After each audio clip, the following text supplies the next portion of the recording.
Ladies and gentlemen, boys and girls, children of all ages. All right, I need everybody back to their seats. I need your journals on your desk. We are going to take some notes on how to divide unit fractions by whole numbers. How to divide unit fractions by whole numbers. So this is the title for your table of contents. Now the cool part is on the assignment we're going to do on Thursday. The last thing you have to do on the assignment on Thursday is list your items in your table of contents in the order that they appear. Why, you ask? Because I've noticed many of you don't write your stuff in your table of contents, and there's going to have to be some sort of consequence for not writing your stuff in your table of contents. And so that will be the majority of the grade on the review, is making sure you have everything listed in your table of contents as it is in your journal. So that'll be Thursday, and that'll give you time to get yourself where you need to be. Now today, we are dividing unit fractions by whole numbers. Dividing unit fractions by whole numbers. Dylan, let me ask you a question. What do you think makes this a unit fraction? You don't think. What do all the fractions on your paper have in common?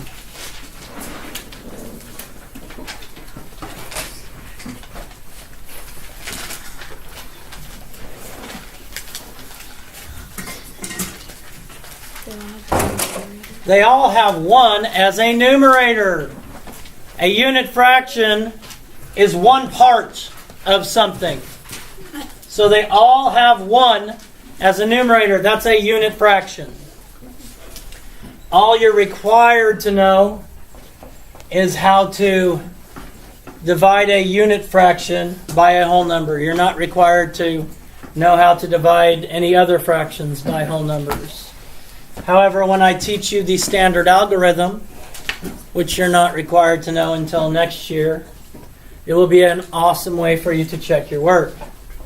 Now, when we take your fraction test on Friday, you'll be able to use notes. So writing all this stuff down is probably a good idea. Cade, you had your hand up. Oh, never mind. Never mind. He just wanted to see if he could touch the ceiling. All right, so our first step, and this is one of the problems on there, is we want to take this one whole and divide it into fifths. So that's our first step. This is one of your problems on there. We take our one whole and we divide it into fifths.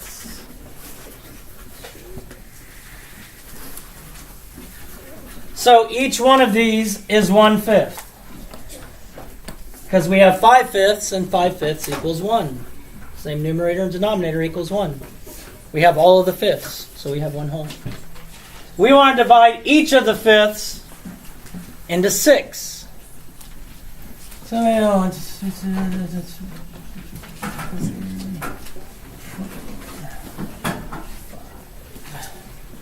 So our drawing looks like this.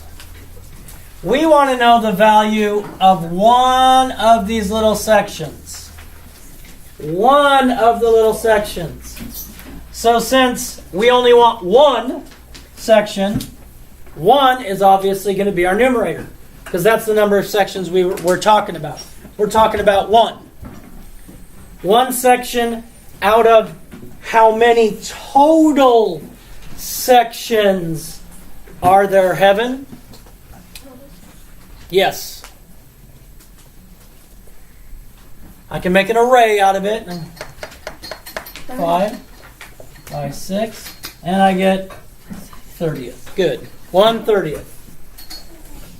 1/30th. Now the standard algorithm. 3 things you have to remember. 1, 2, 3 things you have to remember.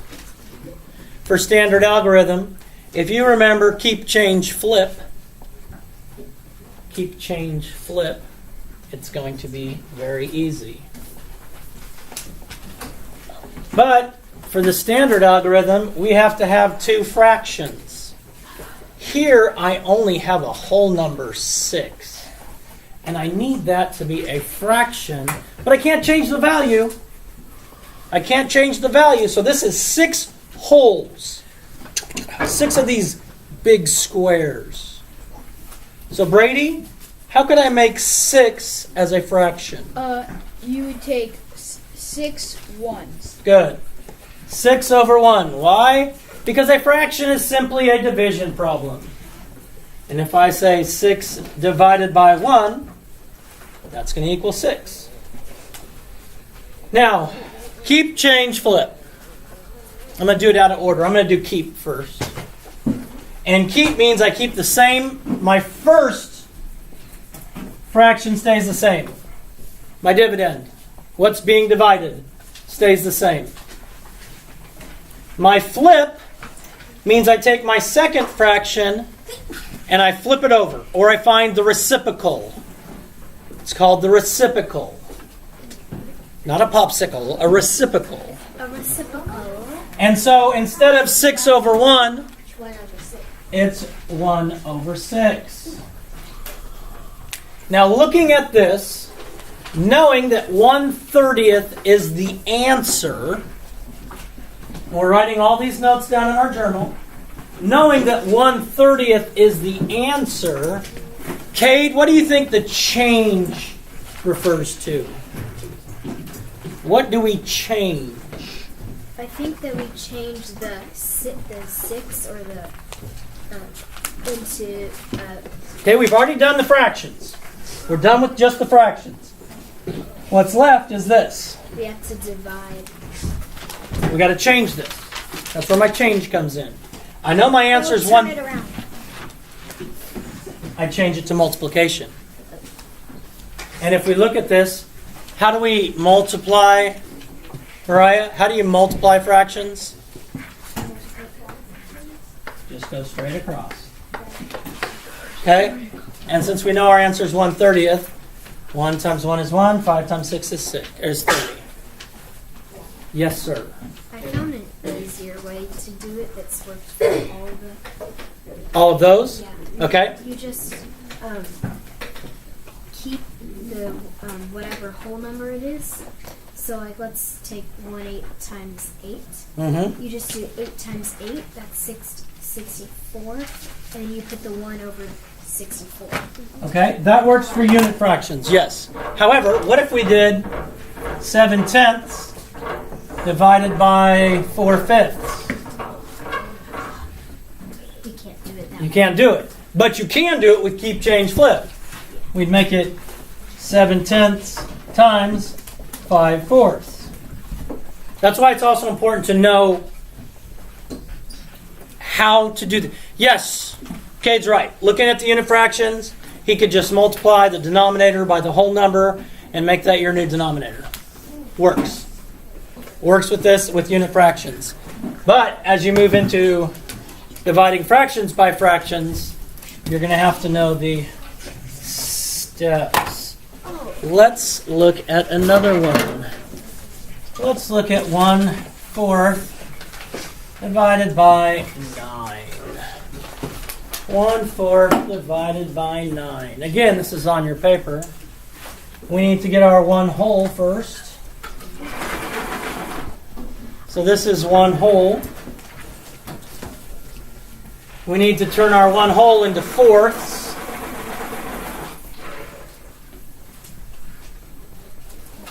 And it doesn't matter if your lines are vertical or horizontal. It doesn't change the how, the why, the what, the where, the when, the who. The Who is actually a rock band from the 70s. Really? Yeah. You ever watch CSI? No. Who are you? Who? Never heard that song? Okay. No. All right, fine. And then we want to take each of these fourths and we want to divide them into 9 pieces of each of these fourths. That's not the who. I know that's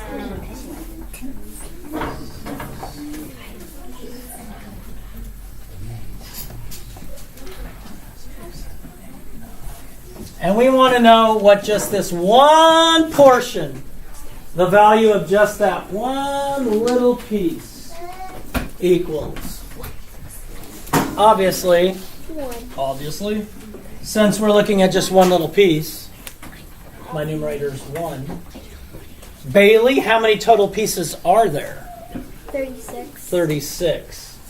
So 1/4 divided by 9 is 1/36.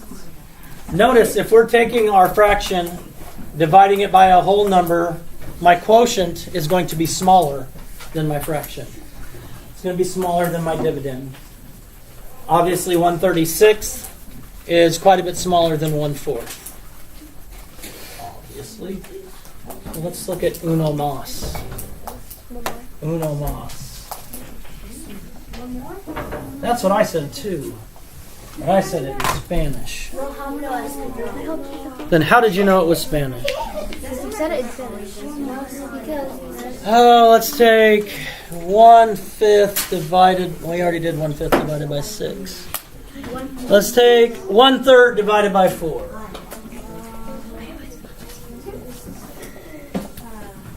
Let's start with our keep, change, flip. Keep. 1/3. Change to multiplication. Flip. 4 over 1 becomes 1 over 4. Our picture, we start with 1 whole. We divide that 1 whole into thirds because it asks us to. So this is 1/3. This is a third. This is a third. But we're taking a third of a gallon of gas and we're dividing it into 4 equal parts.